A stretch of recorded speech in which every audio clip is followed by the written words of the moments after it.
Shalom, le peuple de Dieu, shalom. J'espère que vous allez bien.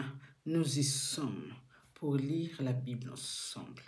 Alors, comme vous le savez, le Père dit dans la Bible, mes enfants meurent, manquent de connaissances. Alors, le Père m'a mis à cœur. Nous devons lire la Bible ensemble afin d'acquérir cette connaissance. Tout ce que nous lisons et le Père nous enseigne afin que l'ennemi ne nous trompe pas. Amen. Alléluia. Alors, je vais prier et on va commencer à lire. Merci Père, merci mon roi, de permettre encore aujourd'hui d'être dans ta présence afin de lire la Bible ensemble. Oui, Père, merci d'ouvrir notre intelligence. Merci de nous enseigner. Et merci aussi, Père, que nous gardons ces paroles. Nous la gravons sous la table de notre cœur, afin que l'ennemi ne nous trompe pas. Dans le nom puissant de Jésus, ainsi que je prie, Père mon roi. Amen, amen et amen. Amen, le peuple de Dieu. Amen. Alors, sans tarder, bénissons la parole de Dieu et nous allons lire. Alors, la fois passée, nous avons lu un roi, verset 6 à 7. Et aujourd'hui, on va prendre un roi, verset 8 à 9. Bénissons la parole de Dieu. De Dieu, commençons. Alors le roi Salomon assembla près de lui à Jérusalem les anciens d'Israël et tous les chefs des tribus, les chefs de famille des enfants d'Israël, pour transporter de la cité de David qui est Sion, l'arche de l'alliance de l'Éternel. Verset 2. Tous les hommes d'Israël se réunirent auprès du roi Salomon au mois d'Atanim, qui est le 7e mois pendant la fête. Verset 3. Lorsque tous les anciens d'Israël furent arrivés, les sacrificateurs portèrent l'arche. Ils transportèrent l'arche de l'Éternel, la tente d'assignation et tous les ustensiles sacrés qui étaient dans la tente. Ce furent les sacrificateurs, les Lévites qui les transportèrent. Verset 5. Le roi Salomon et toute l'assemblée d'Israël convoquée auprès de lui se terre devant l'arche. Ils sacrifièrent des brebis et des bœufs qui ne purent être ni comptés ni nombreux à cause de leur multitude. Verset 6. Les sacrificateurs portèrent l'arche de l'alliance de l'Éternel à sa place dans le sanctuaire de la maison, dans le lieu très saint, sous les ailes des chérubins. Verset 7. Car les chérubins avaient les ailes étendues sur la place de l'arche, et ils couvraient l'arche et ses barres par-dessus. Verset 8. On avait donné aux barres une longueur telle que leur extrémité se voyait du lieu saint devant le sanctuaire, mais ne se voyait point de dehors. Elles ont été là jusqu'à ce jour. Verset 9. Il n'y avait dans l'arche que les 2 tables de pierre que Moïse y déposa en Hérob. Lorsque l'Éternel fit l'alliance avec les enfants d'Israël à leur sortie du pays d'Égypte. Verset 10. Au moment où les sacrificateurs sortirent du lieu saint, la nuée remplit la maison de l'Éternel. Les sacrificateurs ne purent pas s'y rester pour faire le service à cause de la nuée, car la gloire de l'Éternel remplissait la maison de l'Éternel. Verset 12. Alors Salomon dit, L'Éternel veut habiter dans l'obscurité. Verset 13. J'ai bâti une maison qui sera ta demeure, un lieu où tu résideras éternellement. Le roi tourna son visage et bénit toute l'assemblée d'Israël, et toute l'assemblée d'Israël était debout. Verset 15. Et il dit, béni soit l'Éternel, le Dieu d'Israël, qui a parlé de sa bouche à David, mon père, et qui accomplit par sa puissance ce qu'il avait déclaré en disant, verset 16, depuis le jour où j'étais fait sortir d'Égypte, mon peuple d'Israël, je n'ai point choisi de ville parmi toutes les tribus d'Israël pour qu'il y fût bâti une maison où résida mon nom. Mais j'ai choisi David pour qu'il régnât sur mon peuple d'Israël.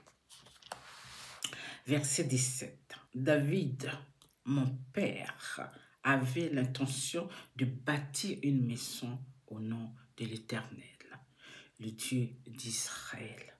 Verset 18.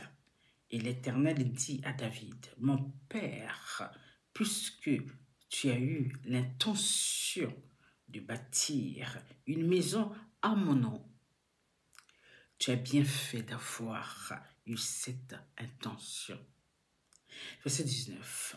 Seulement, ce ne sera pas toi qui bâtiras la maison, mais ce sera ton fils sorti de tes entrailles qui bâtira la maison à mon nom. Verset 20. L'Éternel a accompli la parole qu'il avait prononcée. Je me suis élevé à la place de David, mon père, et je me suis assise sur le trône d'Israël, comme l'avait annoncé l'Éternel. Et j'ai bâti la maison au nom de l'Éternel, le Dieu d'Israël. Verset 21. J'y ai disposé un lieu pour l'arche, où est l'alliance de l'Éternel, l'alliance qu'il a faite avec nos pères quand il les fit sortir du pays d'Égypte. Verset 22. Salomon se plaça devant l'autel de l'Éternel en face de toute l'assemblée d'Israël. Il étendit ses mains vers le ciel et il dit, verset 23, ô Éternel, Dieu d'Israël, il n'y a point de Dieu semblable à toi, ni en haut dans les cieux, ni en bas sur la terre. Tu gardes ton alliance et la miséricorde envers tes serviteurs, qui marchent en ta présence de tout leur cœur. Verset 24. Ainsi, tu as tenu parole à ton serviteur David, mon père, et ce que tu as déclaré de ta bouche, tu l'accomplis en ce jour par ta puissance. Verset 25. Maintenant, Éternel, Dieu d'Israël, observe la promesse que tu as faite à David, mon père, en disant, tu ne manqueras jamais devant moi d'un successeur assis sur le trône d'Israël. Pourvu que tes fils prennent garde à leur voix et qu'ils marchent en ma présence, comme tu as marché en ma présence. Oh, qu'elle s'accomplisse, Dieu d'Israël, la promesse que tu as faite à ton serviteur David, mon père. Verset 27. Mais quoi? Dieu habiterait-il véritablement sur la terre? Voici les cieux et les cieux, voici les cieux et les cieux des cieux ne peuvent te contenir, combien moins cette maison que je t'ai bâtie. Verset 28. Toutefois, Éternel, mon Dieu. Sois attentif à la prière de ton serviteur et à sa supplication. Écoute le cri et la prière que t'adresse aujourd'hui ton serviteur. Verset 29. Que tes yeux soient nuit et jour ouverts sur cette maison, sur le lieu dont tu as dit, là sera mon nom. Écoute la prière que ton serviteur fait en ce lieu. Verset 30. Daigne exaucer la supplication de ton serviteur et de ton peuple d'Israël. Lorsqu'ils prieront, et en ce lieu, exauce du lieu de ta demeure. Des cieux exauce et pardonne. Verset 31. Si quelqu'un pêche contre son prochain et qu'on lui impose un serment pour le faire jurer, et s'il vient jurer devant ton autel dans cette maison, verset 32, écoute-le des cieux, agis et juge tes serviteurs, condamne le coupable et fais retomber sa conduite sur sa tête, rend justice à l'innocent et traite selon son innocence. J'aime ça. Verset 33. Quand ton peuple d'Israël sera battu par l'ennemi pour avoir péché contre toi, s'ils reviennent à toi et rendent gloire à ton nom, si t'adresses des prières et des supplications dans cette maison. Verset 34. Exauce-les des cieux, pardonne le péché de ton peuple Israël et ramène-les dans le pays que tu as donné à leur père. Verset 35. Quand le ciel sera fermé et qu'il n'y aura point de pluie à cause de leurs péchés contre toi, s'ils prient dans ce lieu et rendent gloire à ton nom, et s'ils se détournent du lieu de leurs péchés, parce que tu le auras châtié. Verset 36. Exauce-les des cieux, pardonne le péché de tes serviteurs et de ton peuple d'Israël, à qui tu enseigneras la bonne foi dans laquelle ils doivent marcher, et fais venir la pluie sur la terre que tu as donnée en héritage à ton peuple. Verset 37. Quand la famine, la peste, la rue, la nielle, les sauterelles d'une espèce ou d'une autre seront dans le pays, quand l'ennemi assiégera ton peuple dans ce pays, dans ses portes, quand il y aura des flots ou des maladies quelconques. Verset 38. Si un homme, si tout ton peuple d'Israël fait entendre des prières et des supplications et que chacun reconnaisse la plaie de son cœur et étende les mains vers cette maison. Verset 39. Exauce-les cieux du lieu de la demeure et pardonne, agis et rend à chacun selon ses voies. Toi qui connais le cœur de chacun, car seul tu connais le cœur de tous les enfants des hommes. Verset 40. Et ils se craindront tout le temps qu'ils vivront dans le pays que tu as donné à nos pères. Verset 41. Quand l'étranger qui n'est pas de ton peuple d'Israël viendra d'un pays lointain à cause de ton nom, verset 42, car on saura que ton nom est grand, ta main forte et ton bras étendu quand il viendra prier dans cette maison. Verset 43. Exauce-les déçus du lieu de ta demeure et accorde à cet étranger tout ce qu'il te demandera, afin que tous les peuples de la terre connaissent ton nom. Amen. Pour te craindre comme ton peuple d'Israël et sache que ton nom est invoqué sur cette maison que j'ai bâtie. Verset 44. Quand ton peuple sortira pour combattre son ennemi, en suivant la voie que tu lui auras prescrite, s'il adresse à l'Éternel des prières, les regards tournent vers la ville que tu as choisie et vers la maison que j'ai bâtie à ton nom. Verset 45. Exauce-les déçus.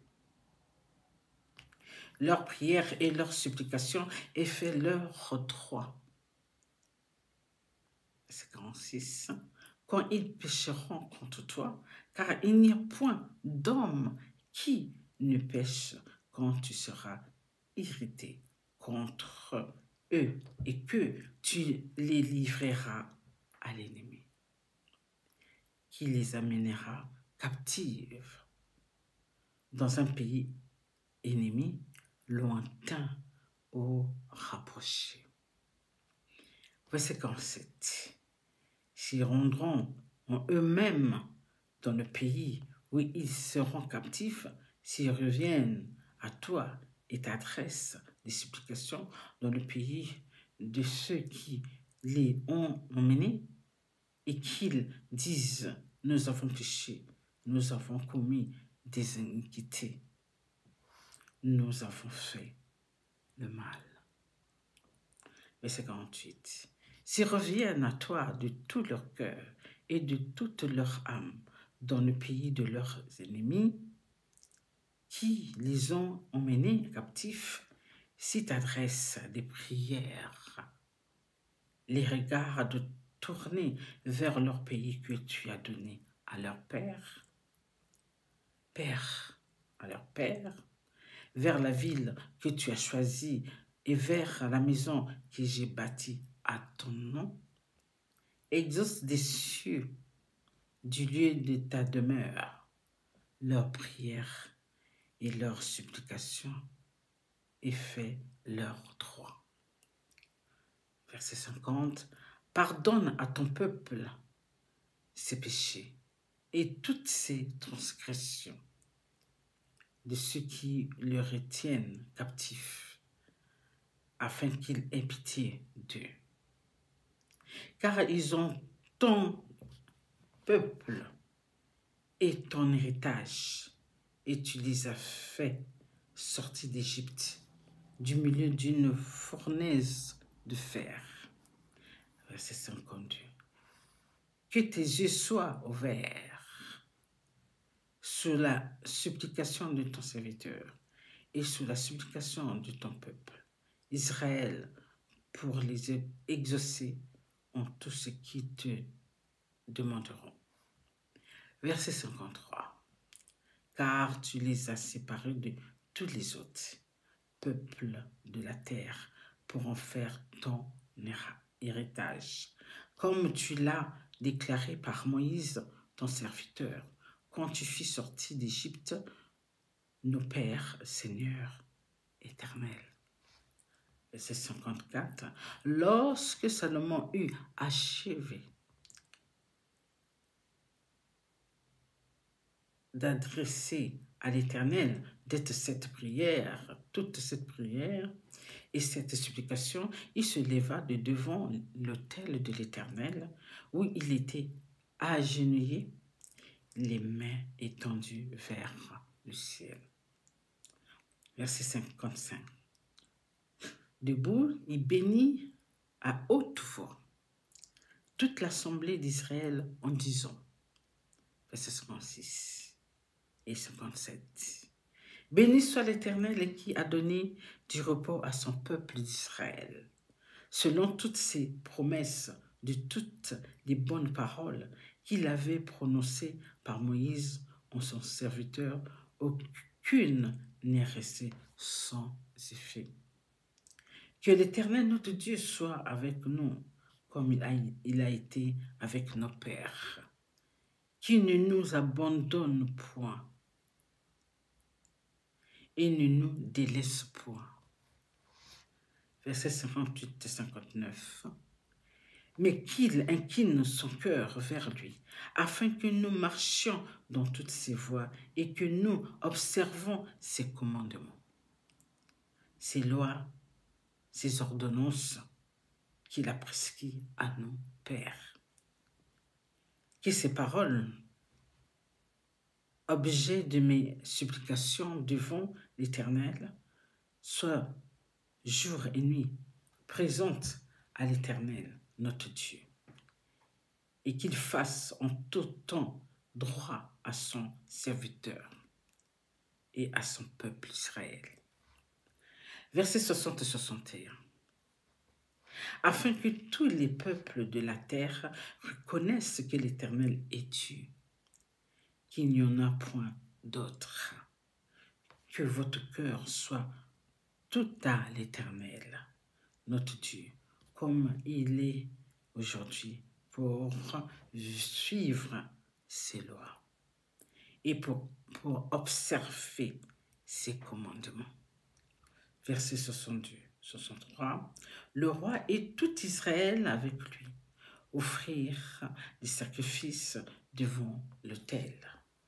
Salomon immola 22 000 bœufs et 120 000 brebis pour le sacrifice d'action de grâce qu'il offrit à l'Éternel. Ainsi, le roi et tous les enfants d'Israël firent la dédicace de la maison de l'Éternel. Versets 64 à 65. En ce jour, le roi consacra le milieu du parvis qui est devant la maison d'Israël, car il offrit là l'holocauste, les offrandes et les graisses des sacrifices d'action de grâce, parce que l'Éternel, l'autel d'Aaron, qui est devenu l'Éternel, était trop petit pour contenir les holocaustes, les offrandes et les graisses de sacrifice d'action de grâce. Notre verset 65 et 66, le dernier verset. Salomon célébra la fête en ce temps-là, et tout Israël avec lui. Une grande multitude venue depuis les environs de Hamath jusqu'au torrent d'Égypte s'assembla devant l'Éternel, notre Dieu, pendant 7 jours. Et 7 autres jours, soit 14 jours. Le 8e jour, il envoya le peuple et ils bénirent le roi et s'en allèrent dans leur tente, joyeux et le cœur content pour tout le bien que l'Éternel avait fait à David, son serviteur, et Israël, son peuple. Amen. Prenons notre deuxième verset. Il est moins long. Plus souvent. Lorsque Salomon eut achevé de bâtir la maison de l'Éternel, la maison du roi, et tout ce qui lui plut de faire, l'Éternel apparut à Salomon une seconde fois, comme il lui était apparu à Gabaon. Verset 3, et l'Éternel lui dit, j'exauce ta prière, ta supplication que tu m'as adressée. Je sanctifie cette maison que tu as bâtie pour y mettre à jamais mon nom. Et j'aurai toujours là mes yeux et mon cœur. Verset 4. Et toi, si tu marches en ma présence, comme a marché David ton père, avec sincérité de cœur, avec droiture, faisant tout ce que je t'ai commandé, si tu observes mes lois et mes commandements. Versets 5 et 6. J'établirai pour toujours le trône de ton royaume d'Israël, comme je l'ai déclaré à David, ton père, en disant, tu ne manqueras jamais d'un successeur sur le trône d'Israël.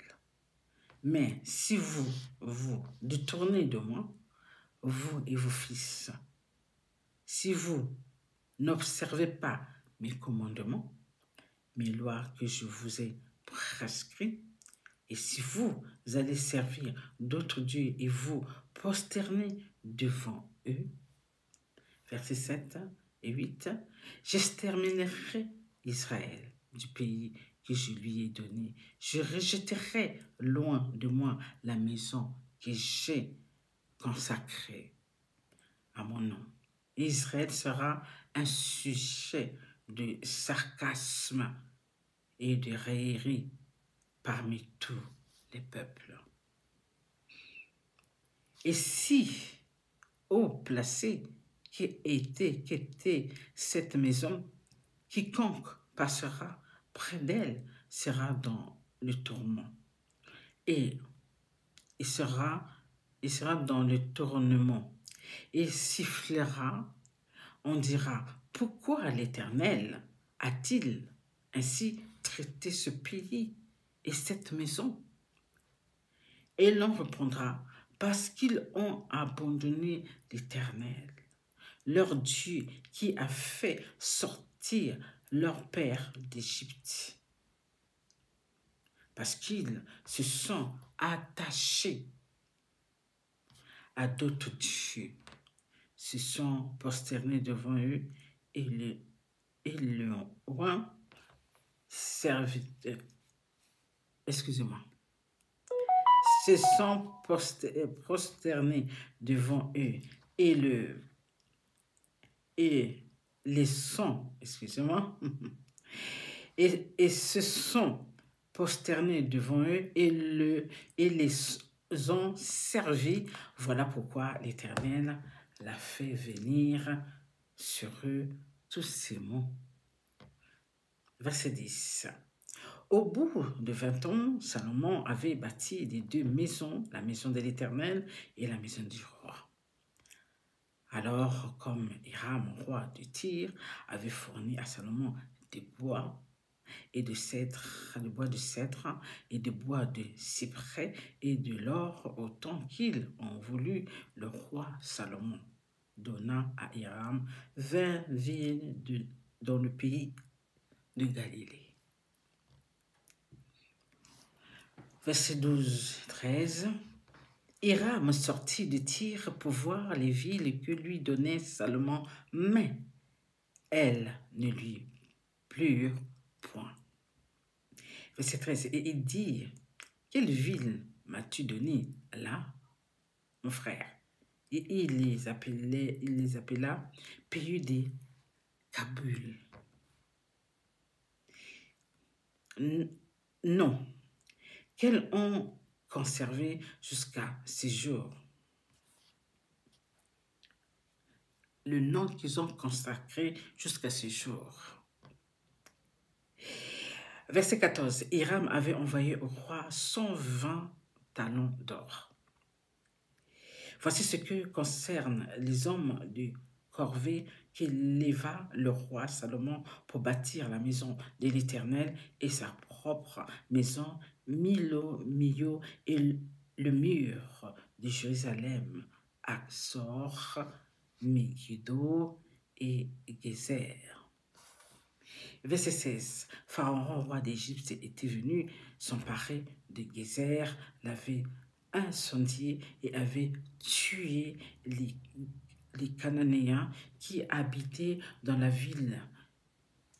Puis il avait donné pour dos à sa fille, femme de Salomon.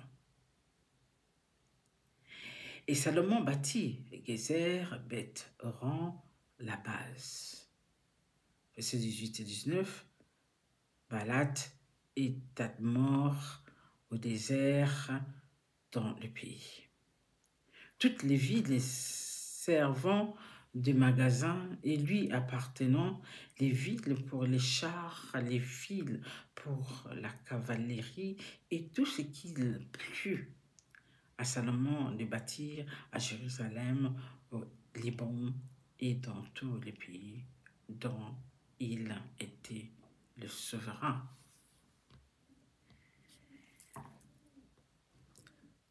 Tout le peuple qui était resté des Amoréens, des Hétiens, des Hérésiens, des Éviens et des Jébusiens ne faisait point partir des enfants d'Israël. Verset 21, leurs descendants qui étaient restés après eux dans le pays et que les enfants d'Israël n'avaient pu dévorer par interdit, dévouer par interdit, Salomon les leva comme esclaves de corvée, ce qu'ils ont été jusqu'à ce jour. Mais Salomon n'employa point comme esclaves les enfants d'Israël, car ils étaient des hommes de guerre, ses serviteurs, ses chefs, ses officiers, les commandants de ses chars et de sa cavalerie. Verset 23. Les chefs proposés par Salomon sur les travaux étaient au nombre de 550 chargés de surveiller les ouvriers. Verset 24, la fille du Pharaon monta de la cité de David dans sa maison que Salomon lui avait construite. Ce fut alors qu'il bâtit Milo. Verset 25 à 26, Salomon offrit 3 fois dans l'année des holocaustes et les sacrifices d'action de grâce sur l'autel qu'ils avaient bâti à l'Éternel. Et il brûla des parfums sur celui qui était devant l'Éternel, et il acheva la maison. Verset 26. Le roi Salomon construisit des navires à Étion, Géber, près d'Élot, sur les bords de la mer Rouge, dans le pays d'Édom. Notre verset 27 et 28, notre deux versets. Et Hiram envoya sur ses navires auprès des serviteurs de Salomon, ses propres serviteurs de matelot, excusez-moi, connaissant la mer. Notre dernier verset. Ils allèrent à Ophir et ils y prirent de leurs 420 talents qu'ils apportèrent au roi Salomon. Bénissons la parole de Dieu. Alléluia. Amen. Alors nous, encore ici, nous comprenons bien ce que le Père a demandé à Salomon de construire la maison. Et nous avons bien compris que c'est ce que le Père a demandé à Salomon et non à son Père. C'est son Père qui avait eu l'idée de construire la maison du Père afin que le Père réside parmi ses enfants, ses serviteurs, n'est-ce pas? Et c'est le Père lui-même qui a demandé à David, non, non, toi, tu ne construiras pas, mais c'est ton fils qui va le construire. Alors moi, j'ai dit non, non. Le Père a dit non, tu ne construiras pas parce que ta main a du sang des hommes. Et vous savez bien, à l'époque, David faisait beaucoup de guerres. Donc, lorsqu'on parle de la guerre, on répand le sang. On répand le sang. On est d'accord. Donc, voilà. Donc, c'est à partir de là que le Père a dit à David, c'est pas toi qui vas le construire. Ton idée est bonne, c'est vrai, mais c'est ton fils qui sort de tes entrailles, c'est celui-là qui va construire la maison. Et nous avons compris que David a fait ce qu'il fallait pour finir la maison du Père. Il a tout mis, comme on avait dit la dernière fois, il a décoré la maison de Dieu avec de l'or partout. Or, j'ai aimé l'idée. L'or à l'intérieur, l'or à l'extérieur, tous les ustensiles, tout ce qui est dans la maison du Père, ça brillait de l'or, juste parfait, l'image du Père. Ouais. Et ça continue. Jusqu'à ce que nous comprenons que le Père est venu encore voir David et Salomon dans le rêve, comme on était venu quand on avait demandé à David, à Salomon, dis-moi ce que tu veux que je te fasse.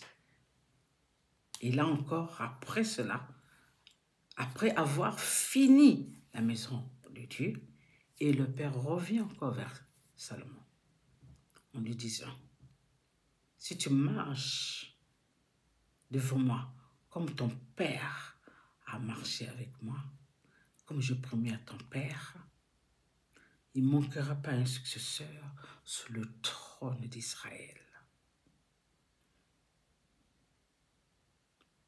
Si tu acceptes mes commandements, mes règles, mes préceptes, il ne manquera pas. Vous voyez? Donc le Père, lorsqu'il dit, il répète la même manière qu'il avait répété à son Père.